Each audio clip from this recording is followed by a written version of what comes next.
I am so glad you convinced me that the family car should be the Defender 110. It is so beautiful inside, it's so comfortable, and it just feels indestructible. Yes, it really is. I've been waiting a long time for the new model to come out. The Defender 110, I'm telling you, it's my favorite car of all times. It's my third one. You know, I have stories of going off road. The guy managed the group. He was like, "What are you doing in this beautiful car?" I'm like, "I'm going off road." He's like, "Are you sure? Because you can use one of ours." And then they look like Mad Max cars. I'm like, "No, no, no, no, we're going to do this." And he was shocked. Wow. Well, it's great because the Defender has been reimagined for 21st century adventure, and its unparalleled off-road ability as well as its robust interior are invaluable whether you're headed towards uncharted territory or just a weekend of exploration. The Defender 110 tackles challenging surroundings with absolute confidence. The SUV conveys strength outside and in, featuring peerless technology like an intuitive driver display and an award-winning infotainment system. That's my favorite part, to keep you connected no matter where the journey takes you. Adventure is unique to everyone, and so is the Defender. Choose from the two-door Defender 90, the four-door Defender 110, or the larger Defender 130 with the ability to seat up to 8 passengers. You'll find uncompromising performance in all three. So pack up and go even further with the Defender 110. Learn more at LandRoverUSA.com/Defender. These days, we're all investors, trying to be smart with our money despite our worst impulses. But at iShares, we believe that deep down inside of every investor is a better investor. One that's just waiting to be let out. Explore iShares ETFs and insights and let your best investor out. Visit iShares.com for more information. This isn't your average business podcast, and he's not your average host. This is the James Altucher Show. Rich Cohen, author of The Adventures of Herbie Cohen, world's greatest negotiator, who also happens to be your dad. Your dad is this larger-than-life character, like advising Jimmy Carter, growing up best friends with Larry King, and then seeing that career, rise and fall and rise again, and then just all the stories like that got him from here to there. And also, I've read like a ton of books on negotiation. I've had a lot of podcast guests on about negotiation. I've written forwards to books on negotiation. This is the best book on negotiation. Everyone needs to buy it. So, but let me ask you a question. What would your dad, let's say, I always think of negotiation when I'm like selling a company, for instance. What would your dad do if it's the first money he's ever made and he's selling a company and somebody asks, he's really nervous, he's got no money in the bank, he needs to do this deal. Somebody asks him, "Hey, so what should I buy your company for?" What would he say? I don't think that he would ever make the first offer, if I'm not mistaken. He would let and his whole thing is he really showed me when I bought a house, my first house, which is I wanted the house so bad I just offered the asking price and thought that would do it. And he sort of said, if you offer the asking price, you'll never get that house. Because Wow. the first thing, that made no sense to me. And sure enough, he offered the asking price and they counter offered on their own asking price. And that made me so mad, I gave up on the whole town, But basically, he said, if you offer the asking price, they're just going to think we didn't put it up for enough money. We could have made a lot more. We screwed up, and they're going to look for ways out of the deal. So his whole thing is that either both sides walk away a little unhappy, but feeling like the other side stretched a little bit further than was comfortable, then the deal will stick. Otherwise, the deal is going to fall apart. So I don't know enough about your actual situation to say what he would do, but I'm thinking he probably would let the other side offer first. But I'm going to maybe guess the opposite, that maybe he would anchor higher. So for instance, Maybe. he might, let's say the business, I'm just making this up. Like, let's say the business is worth $1 million and he would love to have that. But he would say, maybe he would respond to something like, "You want to know what I value my company at? Hey, heck, I'm so valuable, I might buy your company." Right. So it's $10 million at least. And, so Yeah. either no one's going to say, "Get out of the room" at that. They're either going to laugh and say, "No, seriously," but now you've just anchored them at this higher point, or they're going to say yes. Well, one thing he says is you got to get no response is a response. It's the first thing to know. And the second thing is, and he's really taught me this too, which is living with ambiguity. because when I've had him do negotiations for me, and I know he's done it for my sister, it's always incredibly uncomfortable because it's something that I really want to happen, and I'm afraid he's going to blow it for me by asking for too much, by pushing too hard. And that's why his whole first rule is you can never negotiate for yourself, because his whole secret is you got to care, but not that much, and approach it like it's a game. And he would say to me, you really want it, but I don't want it that bad, so I'm going to be way more effective because I don't care if I blow it up. So basically he says you got to live with ambiguity of not knowing if this is going to happen or not. Yeah. Not going in saying I have to have this. This is definitely going to happen. Going in thinking I don't know what's going to happen at the end of this. And then you'll kind of play loose and then you could end up getting the thing. But that's uncomfortable. And you always say if you can't live with ambiguity, you can do that, but you got to pay for it. That was one of his complaints. When you mentioned Jimmy Carter, he advised the Carter administration, and his whole complaint about that was Carter said, we're definitely getting these hostages released no matter what before blah, blah, blah, blah. And he said, it's sort of like walking into a car dealership and saying, I'm not leaving here without that car. He's like, what just happened to the price? So that, I think that's his whole thing, is sort of strategic ambiguity and being willing to not know the outcome. I'm just going to write that. Sorry if I take notes during this because it's really great stuff. And the word strategic ambiguity is a great phrase to describe. I don't think I remember that phrase in the book, but it's a great phrase to describe what he's doing in the book. And it struck me, you said you've got to pay for ambiguity, but actually, I think what you meant to say was ambiguity is worth money. So you're using ambiguity as a currency to get more money back, Right, exactly. I mean, you have to pay for certainty. That's what I should have said. So basically, that's what I meant to say. So basically, it's like you want to hurry through the process. Like you want to hurry through the negotiating process, hurry it along. When sometimes you just got to sit and wait, and sometimes you got to wait for a long time, and that's uncomfortable. That's ambiguity. And if you want to hurry through and skip all these steps, you can, but you're going to pay for it. Either with the house, you're going to lose the deal altogether, or you're going to end up overpaying grossly and feeling bad about it. So that's sort of his thing, which is if you don't look at this as like going to a car dealer with him as a kid. Like I always hated going to car dealers. I hated the whole dance you had to go through. He loved it. He thought it was the funnest thing in the world. He always looked at it like it was a game he was playing. And as a result, I saw him get incredible deals on cars, so that was his whole thing, which is have fun and go through the steps, and who knows what's going to happen at the end. And again, you said his kind of catchphrase, which was you got to care, but not care too much, which is kind of like this essence of negotiation, which is that, the idea that you can always walk away from the deal. And then another thing that seemed to occur over and over again with him, and I'd love if you tell some stories of this, when you're doing a negotiation, you're playing a role. It's almost like you're playing a character, and whatever role that is, it's usually a very confident, almost over-optimistic person, or skeptical in some cases, but he sells himself very well, whatever that role is. And a lot of his stories involve where he's lying, so it kind of is on that border. But maybe tell some stories if that rings true for you.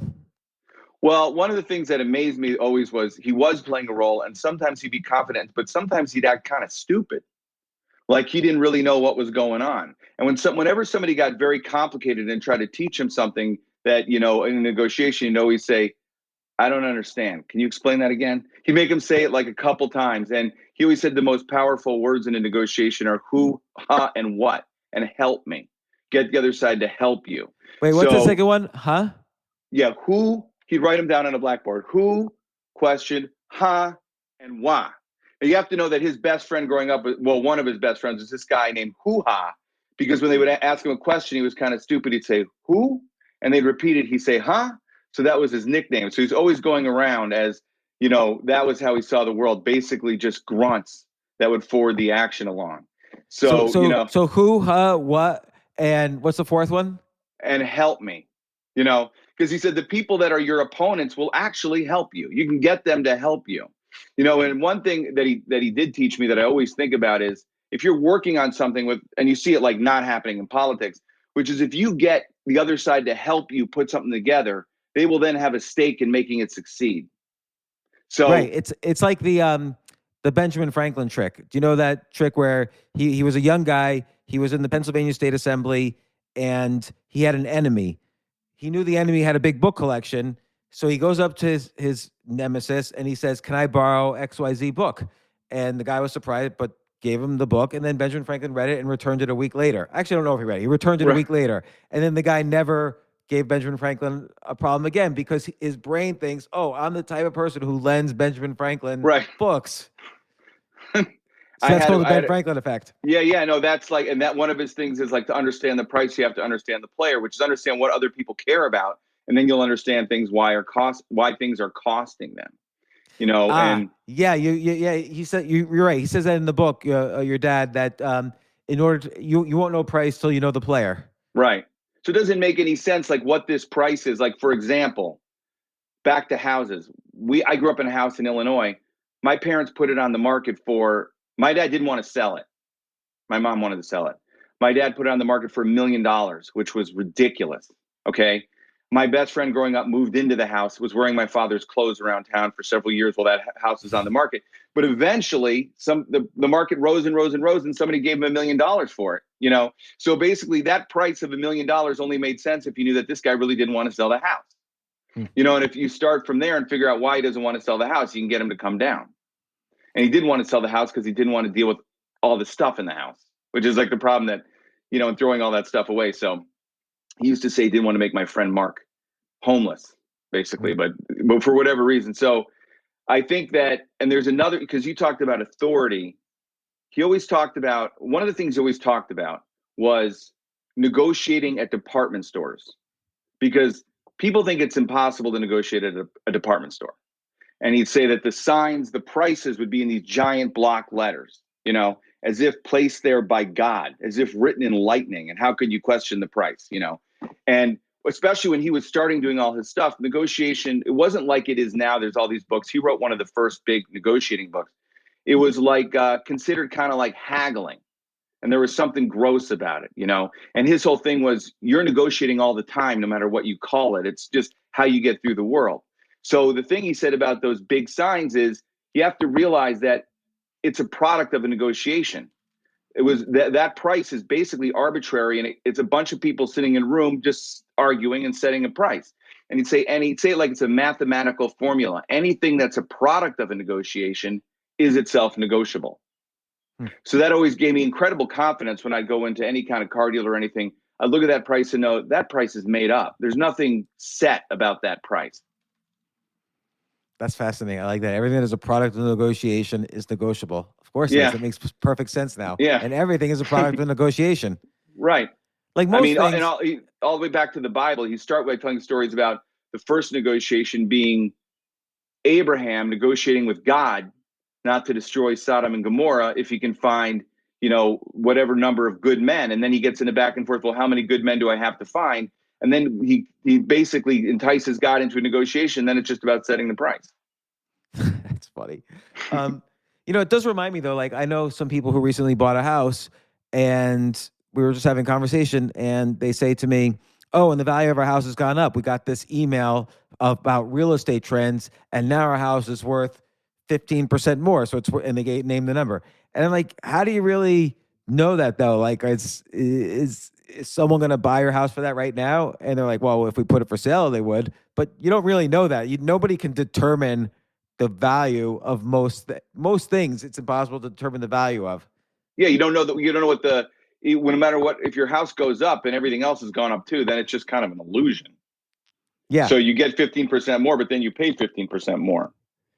So that's like the more money you make, the less wealthy you feel in some weird way. It's like you make more, but everything gets further away from you. It's like some weird Einsteinian theory of relativity. It's like, so because I look at the value of the houses too. I'm like, boy, my house really is worth more than I paid for it, but it doesn't really mean anything because everything is worth more than it was at the time. No, the key is to always move to poorer and poorer neighborhoods. Right. So but they're harder and harder to find.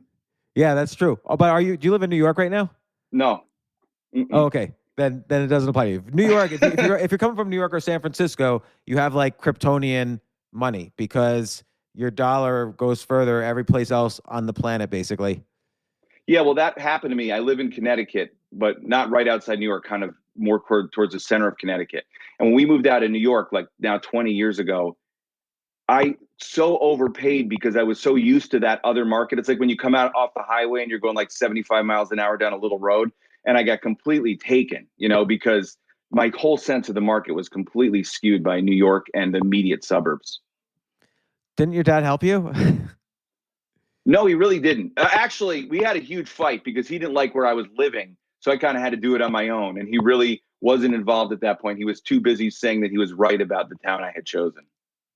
So he's a very, I mean, your dad really what makes a larger than life character? Because he's Well, larger first than of life. all, he's very, very funny. And all the negotiating stuff he taught came right out of the stuff he did as a kid. So the book at the beginning, you read it. So it's like all these kind of crazy adventures and troubles he got in with his group of friends that were called the Warriors. So he goes, the way he acts with that stuff and the way he acts, up to working on this nuclear arms talks, exactly the same. There's absolutely no difference. So he's just a very funny guy and he has a funny worldview. And he's from Bensonhurst, Brooklyn, which is, out by the Brooklyn Narrows Bridge. He was watched the Verrazano Narrows Bridge be built. And then when I was a kid, because he worked at Allstate, he got moved to Illinois. So he was really like a fish out of water in Illinois. People didn't understand him. He used to stand in line with the cars at the bank line. He was completely wackadoo kind of guy, and it got him a lot of attention. And he used to say this thing, which was him in Illinois, which is a nose that can hear is worth two that could smell. Which it's like people hear it and they can't figure it out. But it basically means being weird is good and there's advantages to it. So when you're going around with him, it was just constant, comedy. And he would find unusual ways to solve simple problems. And that was fun to watch. I mean, when he moved to Illinois, like you mentioned in the book, a lot of people would think, "Oh, I better assimilate here, get along with the neighbors, and so on." But you said his accent became thicker. He went Yeah. further into being unique, and he had a philosophy behind that. Yeah. I mean, he was unusual in Illinois. His whole thing is about being unusual. And one of the most traumatic examples of my life was when I was older. You can tell by my stories, he was very involved. He's like a coach who goes out onto the field, overly involved. So not a helicopter parent because he's not always helping you. He's getting involved in the game. So basically, I wanted to go become a writer, and he wanted me to go to graduate school because he had no faith in me being a writer. So we got in this big fight. I won the fight, and he backed off. And I thought, wow, I finally won a fight against him. He's letting me do my own thing, and he backed off. And about a month later, I started getting in the mail all these rejection letters from graduate schools I didn't apply to.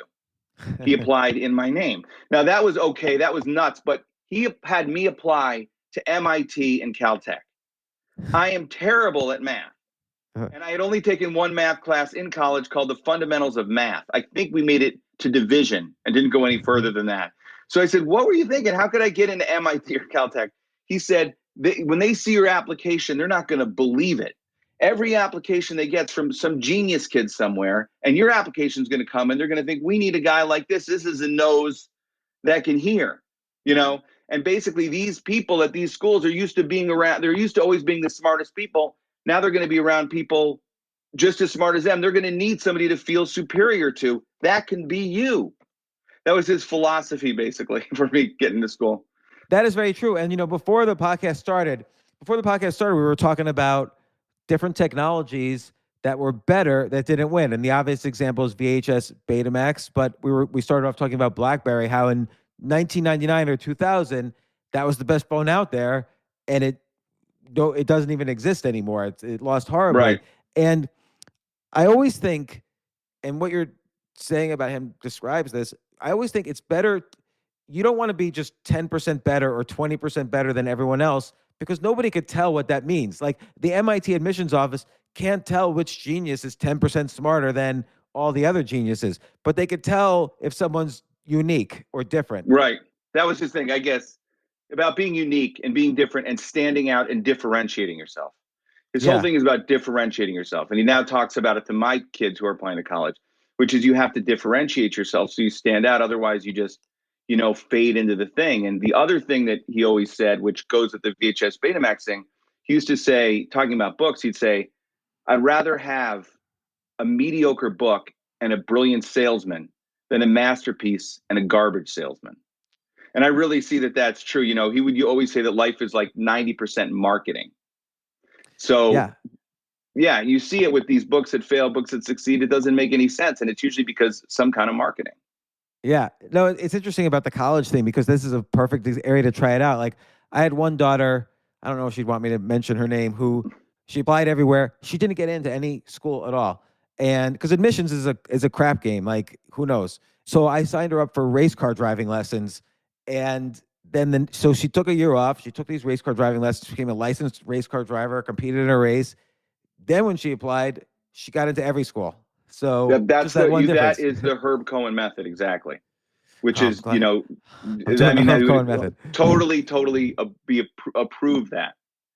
So that's his thing about life too, and that's what happened when he moved to Illinois, which was funny because in Illinois people would always ask him, "Where are you from?" Because they never heard anybody talk like him. And he always say, "Me, I'm from Cheyenne, Wyoming."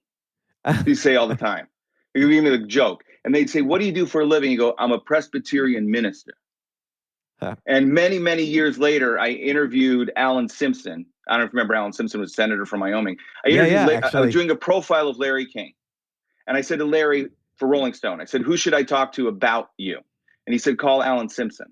And I was talking to Alan Simpson. I finally said, "How do you know Larry?" And he said, "Oh, he's introduced me by a good friend of mine from Cheyenne, Herbie Cohen." And I was like, I waited to see if he was kidding. He wasn't. My dad had met him, introduced himself from Cheyenne, and they became friends. See, but this is what I mean earlier. Like he sells the persona, like he sells it, and he commits to it and doesn't give up. Yeah. Well, because he's having fun. And he also, and my brother got this from him, believes in the long joke, that he's basically set up a joke 30 years ago and it blew up on the phone with me. I mean, I was laughing for days after that. So, So let me ask you a question then, because I'm curious about this. Like he describes a lot of scenarios with his childhood friends, and they all grow up being adult friends. Like he's on, Larry Zeger from the neighborhood in fifth grade, but then later it's Larry King, 80 years later or whatever. They're on the radio show together. So did he make many adult friends that became close friends? Because I find when you have that kind of persona, everybody gets a little turned off a little bit if you're constantly making a joke. well, I mean, I think he would pick his moments, but yeah, he had very good friends as adults, actually. I mean, when it's a problem that I think we all have, which is you don't make friends when you're a grown up like you do when you're a kid, you Yeah. know? So, but he did have a couple of his really, really good friends he made later while in government, which is weird now that I think about it. So, but he was never in the market for friends. I don't feel like he was just doing his thing. And sometimes he'd pick up acolytes. That's what I felt like. And I love the story about one of his first negotiations because I think there's a lot to learn in that. When he was like in eighth grade, he was in eighth grade, and he basically said this one kid was dead, and he raised money for a memorial, and then they gave him a memorial scholarship named after this kid to him, but the kid wasn't dead. Right. Well, this is a famous story. I mean, famous. Well, kind of famous because when I grew up, I listened to Larry King show. Larry King had a great radio show, the best, every night from 11 until 5 in the morning. And Yeah. he would have a guest for an hour and then he'd just talk. And he'd tell all these stories about my dad as a kid. And so I grew up with that. And one of the stories that became like a classic is called the Mappo story, where they found out a friend of theirs had gone to Arizona because he had tuberculosis and he went for the cure. And they said they would go to the school and tell the school and have his records transferred. And my father said, "I got a great idea to make $20.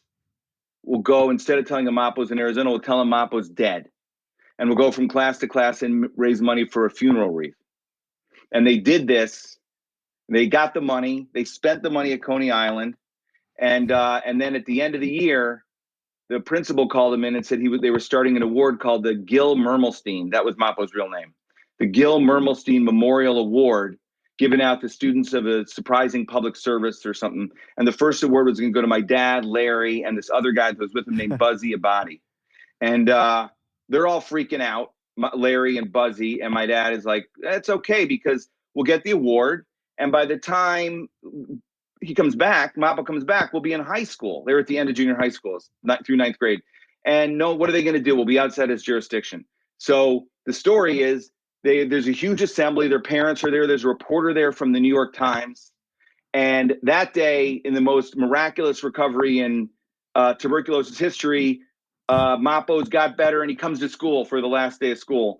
And he goes, the school's empty. and he's like terrified by this. And he goes to the office and they say there's an assembly, and he comes in through these big loud doors, the doors open, and he sees the sign above the stage that says Gil Mermelstein Memorial Award. My dad would say, now Mappo wasn't that smart, but he knew you didn't want your name next to Memorial, So the kids in the room look back, they see him, and they instantly understand this is something these guys have done, and they start to laugh, and the laughter spreads all the way up to the front of the room, and the principal sees him, doesn't even know who he is confused, and my dad jumps up and yells, "Go home, Mappo! You're dead! Go home!" And Mappo takes off running as fast as he can. And they go into the principal's office. They're going to be suspended for life, and they're not going to graduate. He's going crazy. They're in all this trouble. And this is my father's first negotiation. He sort of sits back and he says, "You're right. We did something terrible. It's unbelievably bad what we did, and we're going to pay for it for it's going to be horrible. But think about you. You're never going to work again. I mean, we get suspended. Then you immediately have a hearing, and you have to explain that these 3 idiots who don't even have very good grades are in the remedial class. They tell you a kid's dead, and you call his house, the phone's disconnected, you mark dead, and then you have an assembly. Yeah, we're going to not graduate from junior high school, but you're out of work. You're never going to work again." So the guy sits back. As Larry said, he's totally whipped. He says, "Let's just forget the whole thing.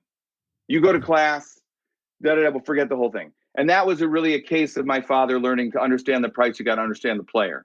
He wasn't just thinking about himself and what was at stake for him. He was thinking about what was at stake for the principal, and that opened up the whole thing and turned it into a game. So there's a lot to unpack there. First is the fact that they did it. Okay, they're kids, whatever, and it's a creative way to make money. And he thought it out enough to say, okay, when we're caught, he did understand he could get caught, but he thought the odds were when they get caught, they're beyond punishment. And the other kids were nervous, but your dad had confidence that that the odds were that they weren't going to get caught, but even if they got caught, he seemed to have confidence that he could handle it. Then when Mappo comes in to the memorial, it's like your dad took control of the situation. Like, why is this a salient point in the story? The fact that he yelled, "Mappo, go home," and Mappo listened to him and ran home. It seems like a salient point because it's not that your dad's negotiating then, but that he is then perceived as the type of guy who's going to take control of a situation. So that sets the stage later for the principal's office. I feel that's the important part of that. And he doesn't freeze. Normally, I would have frozen in that situation. He doesn't freeze. Yeah. He acts. Now, the act is kind of crazy. And there's a funny story where my dad and Larry were together telling this story on the radio, and Mappo called up, talked to Larry, and my dad said, "Go home, Mappo, you're dead," and hung up on him. And that was the last time that they ever spoke to Mappo, and that was like when they were in their 40s. So that's funny. Yeah, I mean, I think that to me it's almost like just a really, really funny story, but it has this kind of his bigger point, and a big part of his first book is you always have options and you always have power. And his line from his first book is, "Power is based on perception. If you think you got it, even if you don't got it. And if you don't think you got it, you don't got it, even if you got it." So that's his whole philosophy. So his thing was really about empowering people that seem like they're in a weak position, that they actually have power. And in that situation, they were in an incredibly weak position. There are 3 kids who've done something terribly bad and are about to be in big trouble. And the principal, who has all the power in the world, runs the school. He has all this power, but they realize that the power differential could actually be used to their advantage. Right. And right. So because of the fact that they were so much lower than this principal, right, and he trusted them. Like, it wasn't like they were number 2 to the principal, in which case it's okay to trust them. They were so much lower. It's like ludicrous that the principal would trust them. But your dad instantly calculated. It's not like he planned that for months. This is what I'm going to say if this happens. It sounds like he instantly calculated that, okay, here's the way all the attention's on us, but I need to take power and put the attention on the principal. And he needed to kind of come up with the formula for doing that. And like you said, I would have frozen too. Like, that's a hard thing to come up with under a high pressure situation. You're going to get flunked out of school. You're going to be a bad kid. Everyone's going to hate you. Or I'm going to turn the tables immediately on the principal and come up with this thing. And by the way, then he also convinced the New York Times reporter not to write about it. Yeah, well, there was a New York, that was one of the whole other leverages he had, which is the Times is going to cover this story, And the joke is the Times guy says that's more of a daily news story anyway. It's like tabloid fodder. Yeah. But also, I think, Go Home Mappa, You're Dead was also, he acted and he kind of went for the laugh too, So I think that it was just a kind of being present in the moment kind of thing, and realizing that even when they seemed like they were at the end of the road and out of options, there was still something to be done. Yeah. I mean, that's such an interesting examples of everything he says. Like, because also if you care too much, that's when you're going to freeze. Right. Larry cared too much. Larry was completely freaking out, and Buzzy Abadi was completely freaking out. That's why Larry always told the story. And Larry always thought my dad could kind of save him from any situation, because Larry had all kinds of situations later, because he'd seen it since he was a kid. The way they first met, they were assigned together as crossing guards at the school. And they had an argument about whether or not that was a good job. And my dad said, this job has so much power. And Larry said, what are you talking about? It has no power. And he took the stop sign, he walked out in the middle of the road, and he caused a traffic jam that resulted the police to come clean it up. And he was showing him, you have ultimate power in this job. But And of course, wait, he's like 9 years old when he's doing this, right? Like, yeah. How old was he then? He was very, very young. What's funny about the Mappa story, I just remember this, is, this story's it's like this kind of legend of our family and around Larry. So I asked him when I was working on the book, I said, is this really true? Like, how much of the story is true? He goes, it's totally true, except for one thing, which is I didn't have a big plan. I'm pretty sure this is in the book. I didn't have a big plan to say Mappa was dead, but he goes, I have a rule. And this is true. He has this rule to this day, because I've seen him do it. I have a rule that if somebody asks me something, I will tell them the truth. And if they ask me a second time, I will tell them the truth again. But if they ask me the same question the third time, I will lie to them and tell them what I think they want to hear. So he said, when we got to school, somebody said, where's Mappo? And he said, Mappo's in Arizona with tuberculosis. They said, where's Mappo? He said, Mappo's in. And first time he said, where's Mappo? He goes, Mappo's dead. And that's what everybody believed. And before he knew it, he kind of rode the situation as it developed. Why does he have these rules? Because it seems like these aren't necessarily negotiating rules. These are rules for an interesting life. That's a weird one. I think that's his way of telling his kids, stop annoying me by asking me the same question over and over again. But I remember that much later, my mother got very sick, and she was kind of like unconscious in the hospital. It was horrible. And in the morning, he said to me and my brother and my sister, your mother woke up in the middle of the night. She's fine. She called me from the hospital. And my sister said, you're lying. There's no way, because it seemed impossible. And he goes, no, she goes, is that really happened? He goes, yes, it really happened. And then she asked me, and he said, no, your mother is still unconscious. And we got to the hospital, and she was sitting up in bed eating breakfast, And I said, oh, there's the rule. She asked him 3 times. Well, I guess, now that I'm thinking about it, it makes sense with his other rules, because he cares about conveying this information to you and your sister. It's important, emotional information to you, but he's not going to care too much. Right. He's not going to say, if you don't listen to me, I'm going to be upset. He's just going to give up caring about it.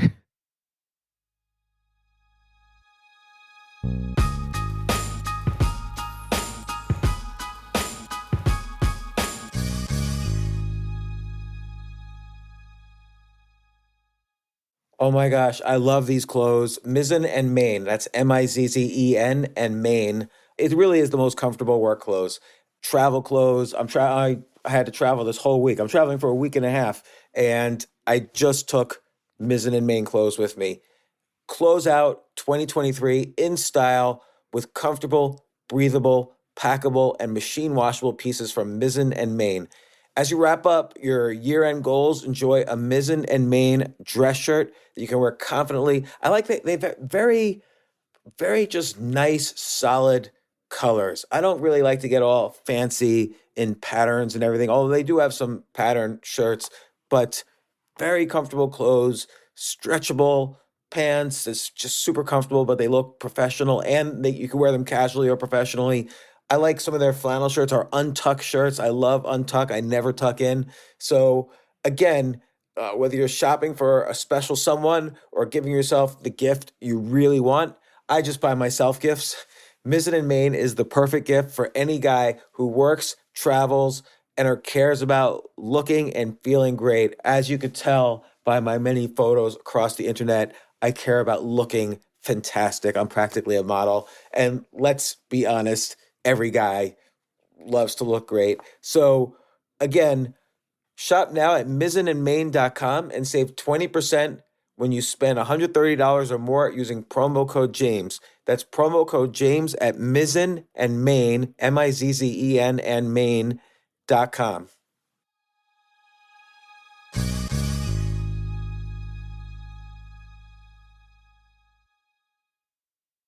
You know what I love about fantasy sports is that even though I'm not going to be a great basketball player or a baseball player or a football player or whatever, I feel like I get to participate and make decisions and use my knowledge of these different leagues to or these different sports to compete.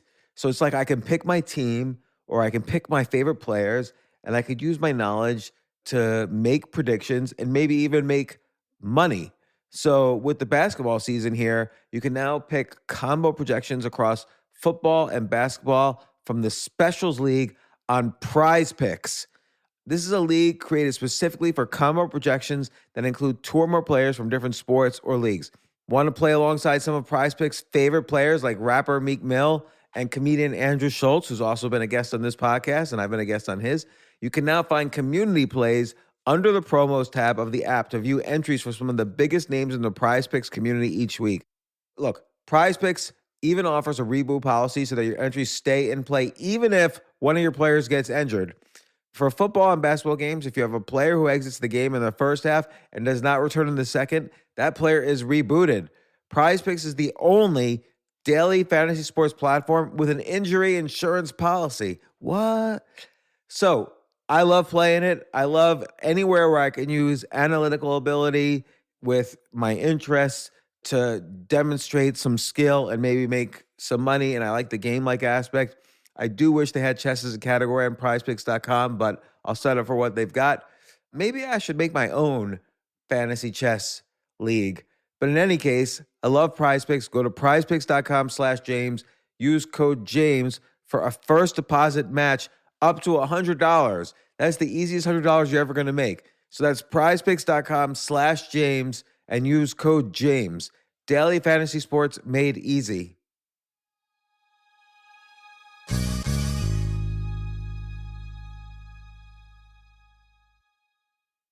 The future of learning is definitely online. Like, it's such BS that you have to spend $200,000 or take $200,000 in loans and go to some fancy school when it's useless. It doesn't guarantee you a job. Most employers, including me, do not care about degrees or grades or anything like that. We want to care that you love what you're doing, that you know what you're doing, in some cases that you have experience or that you're willing to learn. But people in general love learning and are curious. Like, the key to success is curiosity. And I think masterclass.com is the perfect model for online learning. I'm really happy they're sponsoring this episode. If you're going to give a gift, give the gift of learning. Masterclass makes a meaningful gift this season for you and anyone on your list, because both of you can learn from the best to become your best, from leadership to effective communication to cooking. Let me tell you some of the classes I've taken. I've taken comedy from Steve Martin. I mean, can you believe I can take a class from Steve Martin on comedy, or Judd Apatow, my favorite comedy director? I could take an actual class from him on writing. Wolfgang Puck on cooking. Dan Brown on writing, or Judy Bloom, who's been on this podcast, on writing. By the way, Wolfgang Puck also has been on this podcast. It's such a pleasure. I try to take classes all the time from masterclass.com.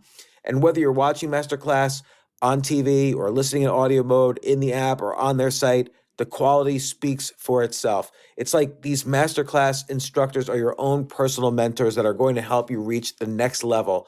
How much would it cost to take one-on-one classes on comedy from Steve Martin or on chess from Gary Kasparov? You just wouldn't be able to do it. But it would cost hundreds of thousands of dollars. With a Masterclass annual membership, it's $10 a month.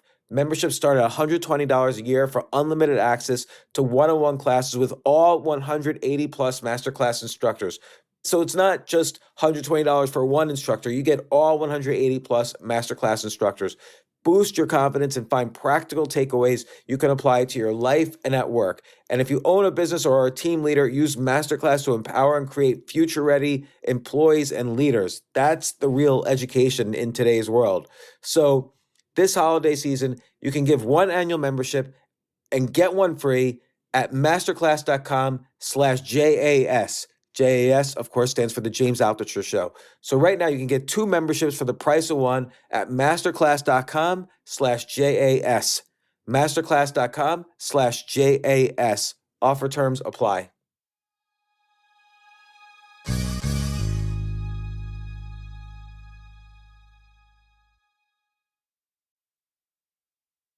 There's a thing where I had a softball team in college, like in a beer league softball team, and we were losing. And I thought we were really good, and we were losing. And everybody said, get your dad to be our manager. Because at the time, he looked a lot like Walter Matthau, and everybody loved the Bad News Bears. So they said, and they wanted him to wear a jersey that said Buttermaker on the back, because that's the name of the guy, Walter Matthau. Mm-hmm. So my father, I thought he's like in a ceremonial role, and he took over this team, and he started instituting all these very complicated position shifts like you see in the major leagues now. But I thought it made us like a laughing stock. And we wound up in like a playoff game, and we were ahead by 1 run, and the other team had the bases loaded, and he insisted we intentionally walk a hitter who my father had scouted. And I'm like, you can't intentionally walk somebody in slow pitch softball. We'll be laughed out of this town. We won't be able to live here anymore. And we got in a big fight, like right out on the field, and I fired him. He always talked about this. You fired me as manager of your softball team. And he went home, and that kid hit a home run, grand slam, and we were knocked out of the playoffs. Oh, so he gosh. was, I mean, it's just weird to kind of like, so to him, like sports, because he coached basketball when he was in the Army and all this stuff, it's all the same. It's all about human behavior and all about doing what's unexpected and controlling the pace.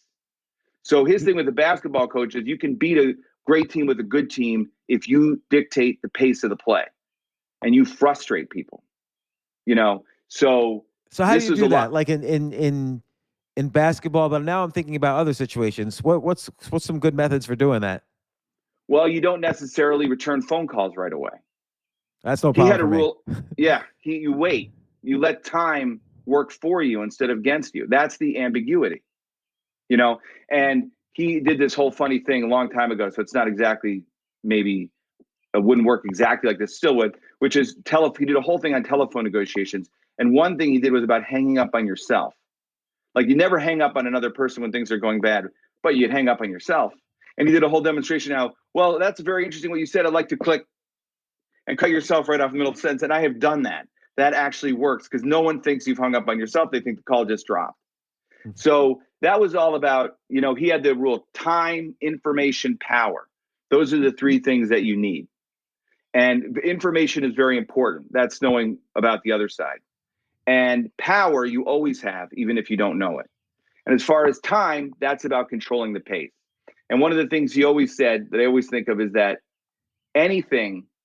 nothing will get done until right at the deadline, no matter what that deadline is. And the thing that kind of made him sort of famous where I grew up was during the Iran hostage crisis, he predicted when the hostages would be released. And he was right. He was within 3 minutes or something. And it was just because he figured out when the deadline was. And he realized the deadline was Jimmy Carter's inauguration, because the Iranians didn't want to deal with Ronald Reagan because they were scared that he was insane. Yeah. You know, and they'd already missed the opportunity to get a very high price just before the presidential election. Election's over. So he said, look for the next deadline. The next deadline is the inauguration.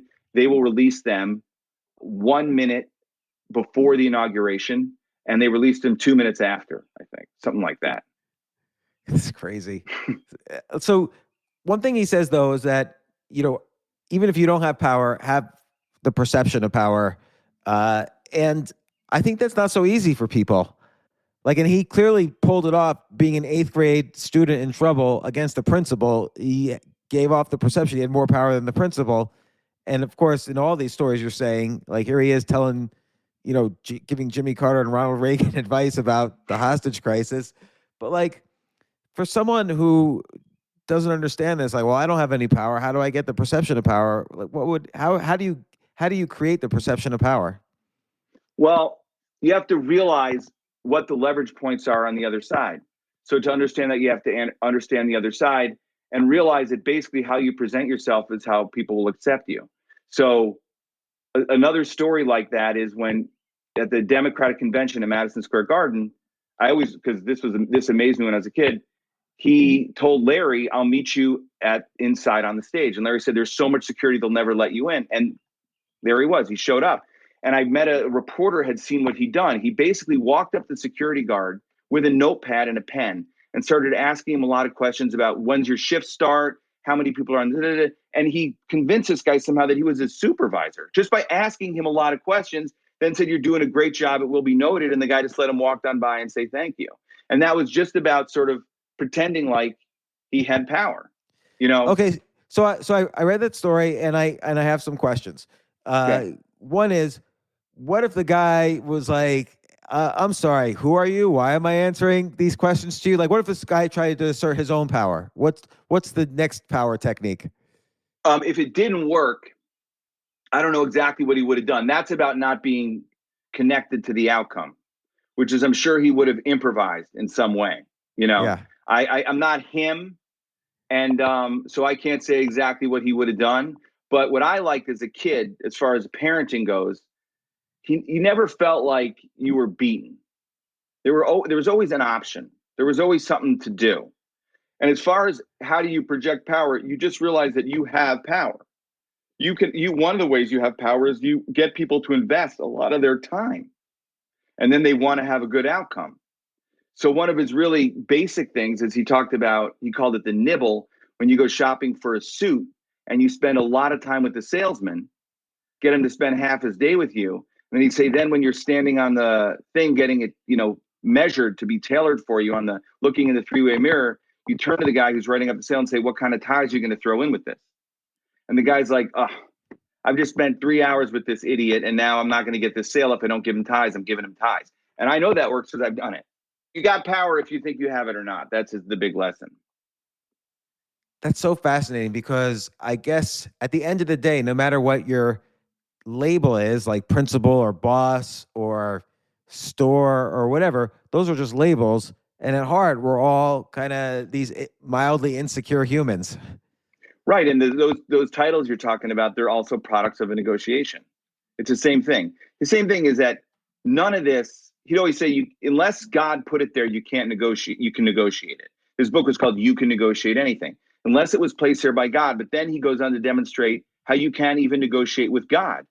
And he starts out with Abraham saying to God, I see how you were destroying the people of Sodom and Gomorrah. Another great decision. Another good move, God. But what are people going to say about you if they think you're destroying good people with bad people? So it's all about realizing what the other side wants and what the other side needs.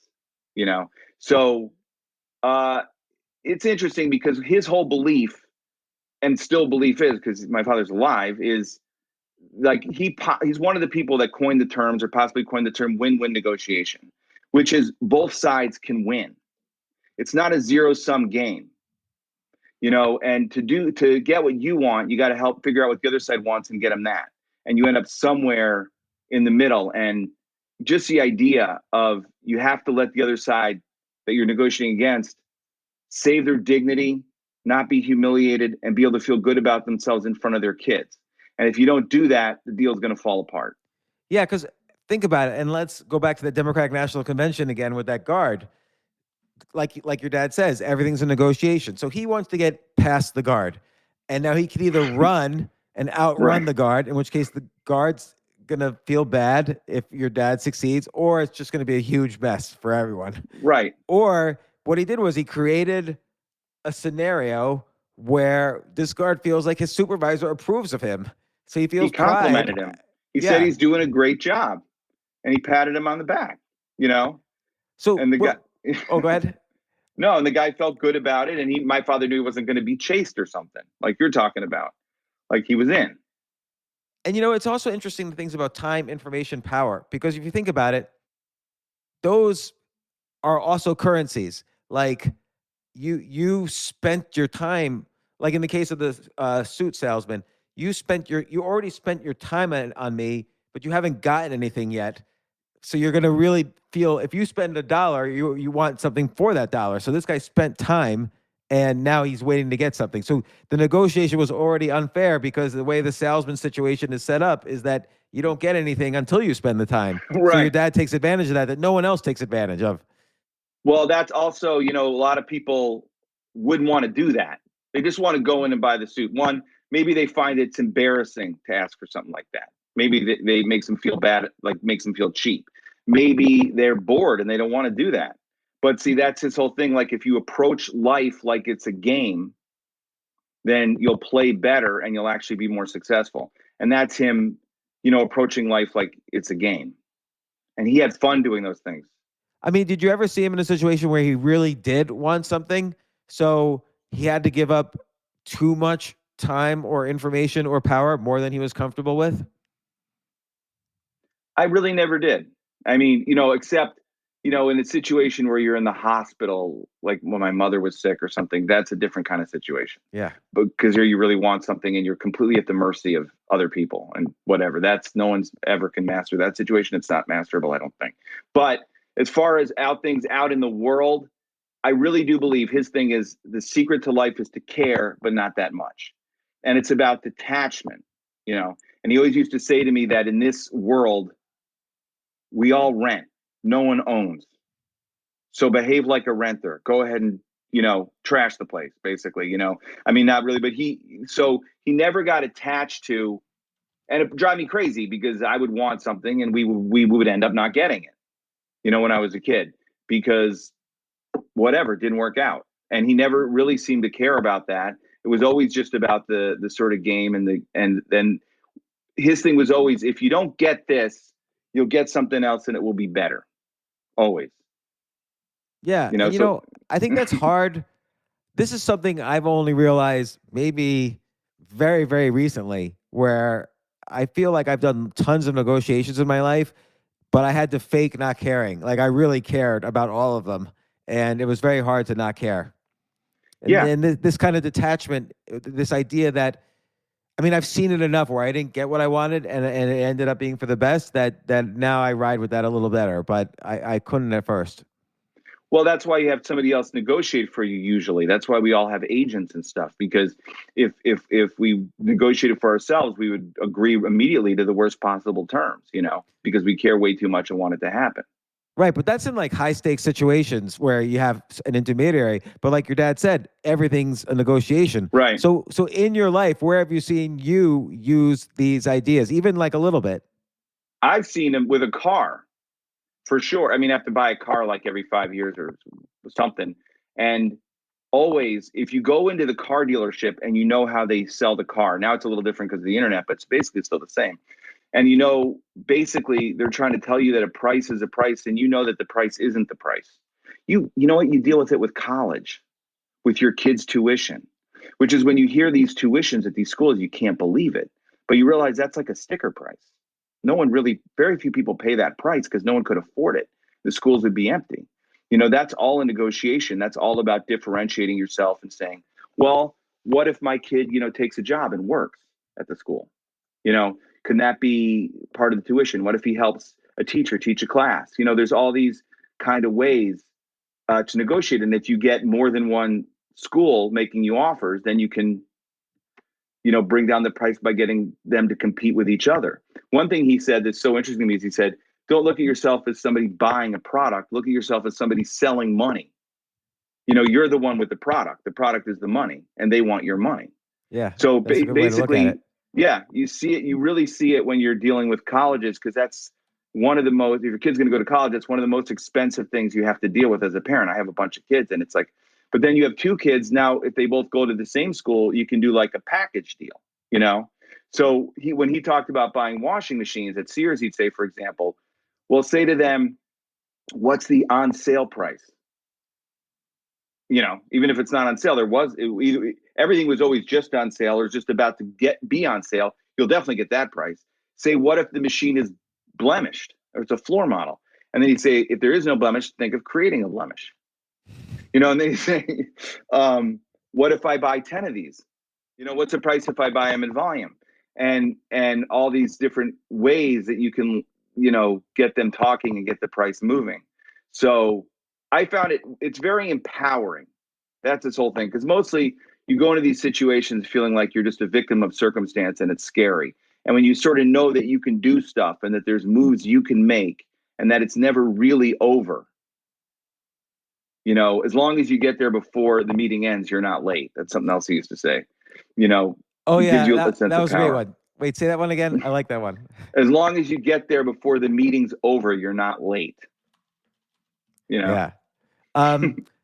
Again, let me ask you, like, when have you personally used these techniques? Like, other than the car? Like, let's say, I guess with books you have an agent, but I don't know, what are other just like day-to-day negotiations that you feel like Well, in the back of I'll your tell mind is you, your like, dad's words? my last book was called Pee Wee's, about being a youth hockey parent. It was very intense here in Connecticut. And my sons play youth hockey, and it's all about getting on these teams. And you have to negotiate to get them on the best teams. You know, what if I give you 2 kids? What if I find a goalie? Because they never have goalies. I know a really good goalie. What if I can find you a goalie? Hmm. You know, there's a lot of different ways to negotiate onto these teams. So I think that you do it every single day, in that you're working out deals, and even the minor, even this thing was always, even with your family, even with your kids, you know. So for example, his book began with a story about me. At age 9, I hated to go to restaurants out to eat. I didn't like dark restaurants. And they would take me, and we went to this restaurant in Northbrook, Illinois called Henrice's. And I stood up on the table and yelled, "This is a crummy restaurant." And they dragged me out of there. They said they didn't bring me to a restaurant again for 9 years. And that was a form of negotiation. I got what I wanted. I never had to go to a restaurant again.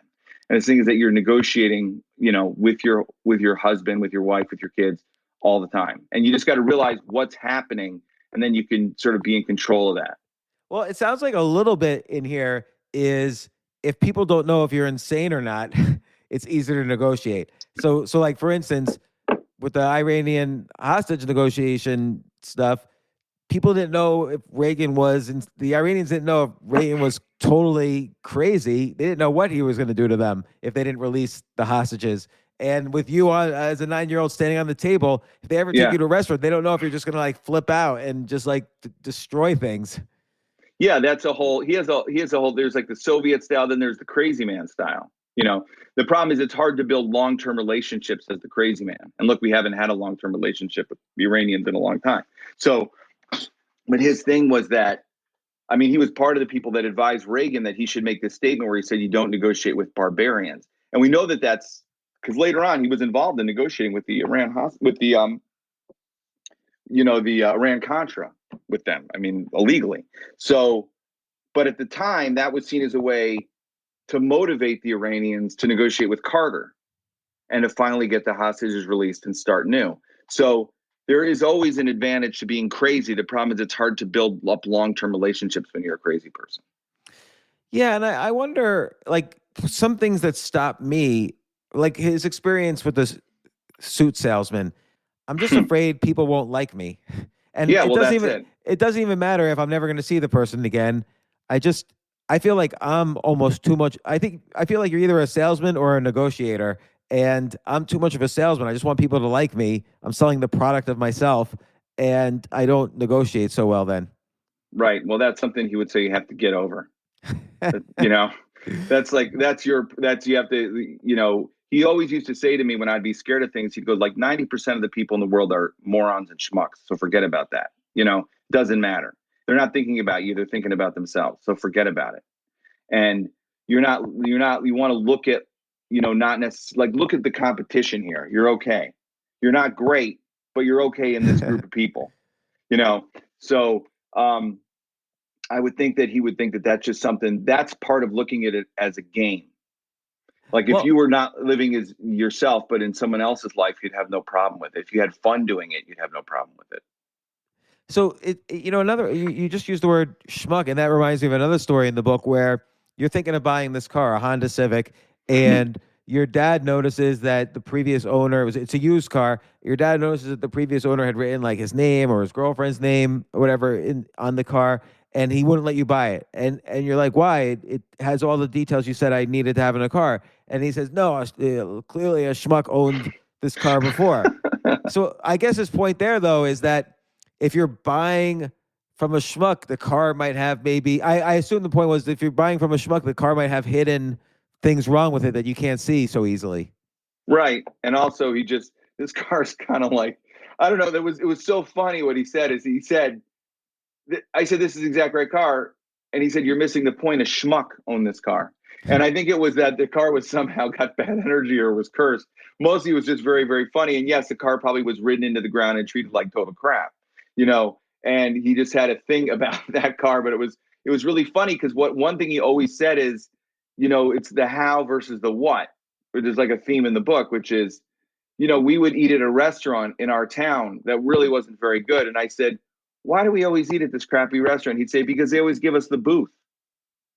You know, so it was like, it was so comfortable there that we didn't really care that the food stunk. The experience was so pleasant. You know, so there's the content and then there's so that was really an example for that for me with the car, which is there's more there than meets the eye. And there's something else going on beneath the surface, you know, and that really came out of Brooklyn, I think. And now going from Brooklyn all the way to the top most important negotiations in the world, like whether the world is destroyed or not anytime soon. How did he get involved in all of that? That's like basically he started. It's his story is so crazy, which is he was went to NYU law school at night on the GI Bill, and during the day to make money because he was newly married, had young kids, and was living in Brooklyn. He worked at Allstate as a claims adjuster. And he was so good at that he kept rising up in the ranks of that. And there's a funny story which isn't in the book where I always thought of this, where he'd tell me the story about this guy that wouldn't. Goes back to your story about how you don't want to do it. You don't want to do the negotiation thing. This guy was a claims adjuster, but he was doing a terrible job. And my father was a supervisor and said, you can't do it this way. It's not working. And the guy said, it's just not me. It's not my style. I'm not going to press prices like that. My father said, you know what? Then don't be you when you come into work. Be someone else. Be you at home. When you come in here, be her or him or even be me. Just don't be you because you're going to wind up getting fired. I'm telling you. You know, so that's like about wearing different roles and being able to play your role. So anyway, he ultimately rose up through Allstate and he got transferred to Illinois because Allstate was owned by Sears. Sears was in Illinois. And he ended up like moving all the way up to Sears to the point where they liked what he was doing so much. He was in the executive suite and he wound up negotiating their deals and also having him train executives how to negotiate. And then they started sending him out to other companies. So he finally quit Sears and went off and did that on his own. And then he started being hired by companies to mediate, to represent them, and to teach their salesmen and their business guys how to negotiate. And finally, he started running these seminars at the FBI and the CIA, teaching them how to negotiate. Now, this was like a new field. And then he taught at Michigan and all these schools. And then finally, somebody brought him in during the Iran hostage crisis, because this was kind of seen as this guy knows what to do and we need a different kind of voice. We need a nose that can hear at the table. And then he sort of met all these people, and then he was in that world for a long time and worked when I was a kid for the FBI and the CIA and the State Department, and ultimately worked on the START talks, which is, negotiating with the Russians about the amount of nuclear missiles.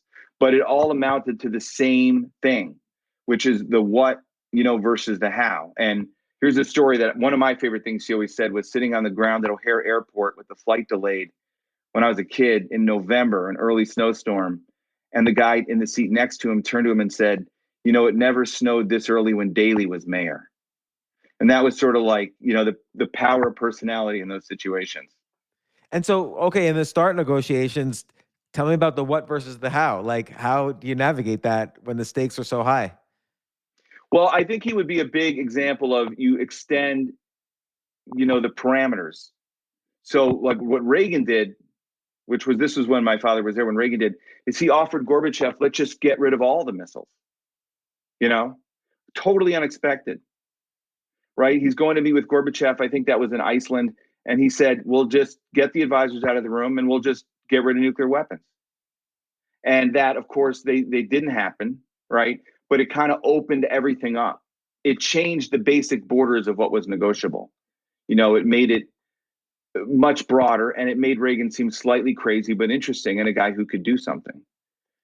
So also there was at that time the Star Wars. I don't know if you remember, like they were going to, these systems, which every scientist said would never work. But my father's point was, well, we don't think it will work, but the Russians think it'll work. They've been stealing US technology for like 70 years. They believe our technology will work. And that completely causes this other destabilizing force, which is we can have a technological breakthrough that makes their weapons irrelevant, which forces them to negotiate to get something for it while the missiles are still valuable. So these are all different ways to kind of open up and change the parameters with the Russians, because you're stuck in this kind of channel where you've been stuck in for, 50 years. So it seems like, at the negotiating table, everybody kind of brings their list of things they have and things they want. And it seems like one good idea your dad has throughout a lot of these is that at the negotiation table, he has suddenly something else additional that people didn't Right. think he had. So like in this case, hey, both sides have nuclear weapons, but we also have this Star Wars space shield, by the way. Right. So you're gonna have to negotiate against that as well.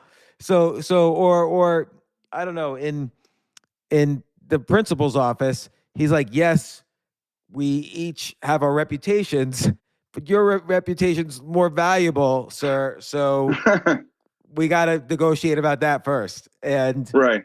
so it's like he brings extra, his list would be a little bit bigger than the other person's. Right. And it's just like, so you go to the START talks where they're negotiating about different classes of missiles and Star Wars and all this. And it's really no different than when he would negotiate for a car, we'd bring in other things that the guy wouldn't think of that he might not want to pay for, Well, what if I get a second car, or what if I don't have the Rust-Oleum or whatever the hell it is? You know what I mean? What if there's no floor mats in this car? How much will that cost? Which is, you can kind of like, these certain borders have been set for negotiation, but knocking down those borders kind of opens up everything. That is totally fascinating because like earlier you said, five most important phrases: who, what, I don't know, and help me. But also, what if is important because it kind of punches Yeah. through those borders. Like if he asks ridiculous questions, like what if I buy 5 cars? And the guy says, well, then the price would be 20%. Now suddenly he could say, well, just give me the 20% off and I'll come back to you next year. Yeah. So the borders are unclear now, but we know that the guy's willing to accept 20% off. Right. We know that he's, once you're negotiating, then everything's up for grabs because everything's negotiable. And by the time he was involved in the START talks, everything had settled into kind of this very strict pattern, where it was like for like in what they sort of traded. And the whole idea was to open it up and do other things, bring in other things that you might not be thinking of to extend the parameters. And I think you do that all the time. Well, what if I give you this? I was like playing, remember the board game Risk? Yeah, of course.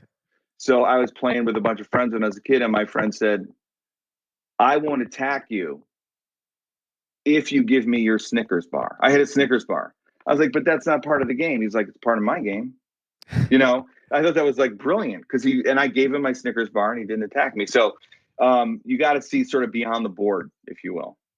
Well, Rich Cohen, author of many books, and I've loved all your books, but this one, The Adventures of Herbie Cohen, World's Greatest Negotiator, who also happens to be your dad.